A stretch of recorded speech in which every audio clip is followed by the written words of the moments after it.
What is going on, everyone? Welcome to 2018 here on Crisis in the Toyverse. And what better way to kick it off by reviewing a figure that pretty much came in the fall/winter months of 2017. I've been wanting to review this Diamond Select Toys Gotham Series 4 Azrael figure for some time. And you know, now that the holidays are over, I'm finally able to do it. Overall, Diamond Select has packed this guy with a ton of accessories. And if you bought a comic book version, or a comic retailer version, I should say, you get an added bonus, which I'll be talking about in a little bit. But since the figure's right here, let's go ahead and talk about sculpting right off the bat. So let's zoom in here. Let's focus on that creepy mask. Whether you're a fan of this or not, well, actually more if you're a fan of this, I appreciate the level of detail Diamond Select has given the figure. Overall, the paint scheme works very well. It's a little muted, but it fits in line with the other figures from this series, so there's that to note. But I definitely like this head sculpt. Now this is kind of a funny story. I actually lost this head, so this one's my replacement one that I had to buy. So I actually bought two. And we have this on-mask head here, if I can bring it in. It looks okay. It sort of looks like the actor. Not 100% likeness, but it definitely gets the job done. The hair on this one sculpted very nicely. Got some shadowing effect with the beard and all that. Looking very good. So we'll just set him back aside. As for the rest of the figure, if the camera will work with me, belt buckles, everything's painted. The color choices work very well all throughout. My only minor complaint is with the cape here. It starts out in this nice black, and then it just turns red. I tried to find better images of the cape like this. I couldn't find any. I don't know what went on. It's a very minor complaint. It still works. It doesn't distract horribly from the figure. It's just something I wanted to point out with you guys. So I have the figure in my hand. Let's go ahead and talk articulation. In terms of the head, on this head, you can't really make it go back, but you can make it look down very well. If I bring in the other head here, it goes back a lot more, and it looks down a lot further. Obviously, because you have a better range of movement, and because the cloak's tucked into the back like this, it obviously works a lot better. So bringing back this version, in terms of the arms, we have these shoulder pads that are connected with a ball peg like so. You just plug them in right there, and they allow the arms to move freely that way. And you can get it to go about that much. You can bring it back down. You remove it, it spins all the way around it. We got that swivel and hinge at the elbow, and we got a swivel and hinge at the hand. Let me just pop this piece back on here.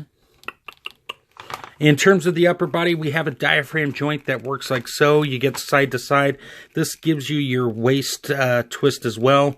It goes back more than it does forwards, so there is that to note. In terms of the legs, they go all the way out. They go down. We got a thigh cut right here. Double bend at the knee. And then we have the ankle rocker at the foot like so. So repeat, double bend at the knee, thigh cut. My only complaint in terms of articulation is the fact that the ball pegs here for the shoulder pads do tend to pop out pretty easily. And it's just something you guys should note. So I'm going to go ahead and set this guy aside. I'm going to stop it right here. We're going to go ahead and cover accessories and take it from there. So, in terms of accessories, I'm going to break this down two ways. I'm going to cover the actual action figure accessories, then talk about the diorama piece. But I decided to bring in the Mr. Freeze diorama piece because they actually connect.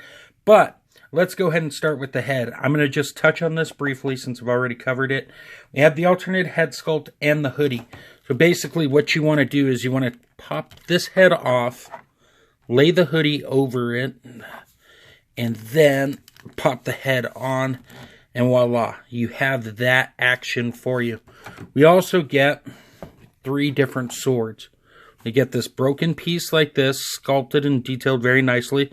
Now obviously all 3 of the swords are going to look the same, but I just wanted to point out the broken part. And then we get a longer sword for him to fight with. And we get this cool case. And the reason I bring up the case is it's got this nice detail inside to house the smaller sword, which just plugs right in like so. And yes, let me bring in the bigger sword. There is a size difference. If I could get it to stay on camera. There is a size difference between the two. But we'll just move that aside. Shut it. Voila. A very nice silver case. You could use it for a variety of things. Very awesome that Diamond Select included all this fun stuff here. So, let's just set this all aside here. Let's go back to the diorama piece. Now remember, this is the version I have, or versions I should say. This is the one that came with like online retailers and like, whatchamacallit, like comic book stores. So, you get the second half of the wall here. You get the guardrail with another ha-ha-ha, and the pieces to hold the guardrail in place. You just plug it in like so, and it snaps in. And if I zoom out, you have yourself a nice little diorama piece. And the cool thing that Diamond Select did as well is on the back, if you wanted to hang it up, there's a little port right there to hang it up, which is pretty cool if I say so myself. Let's go ahead and put him right here for a moment. It's kind of small for it, but you can obviously put him on the balcony if it will hold him. Kind of does. You guys can't see that because I'm trying to adjust it. But let's move it up a little bit. So that is a display option if you choose to use it. So that's going to cover that part. Let's do the size comparison and call it a day. Alright guys, for our first size comparison here, I decided to bring in Little Wayne. Get it? Little Master Wayne? Nah, never mind. And on the other side, I put Alfred Pennyworth in, and of course, Azrael in the center. If you want to have this guy chasing them around or set up in your display, they're definitely going to work great. Let's just have him run away, and we'll have him fly away, like so. Probably made somebody in the comment section very angry.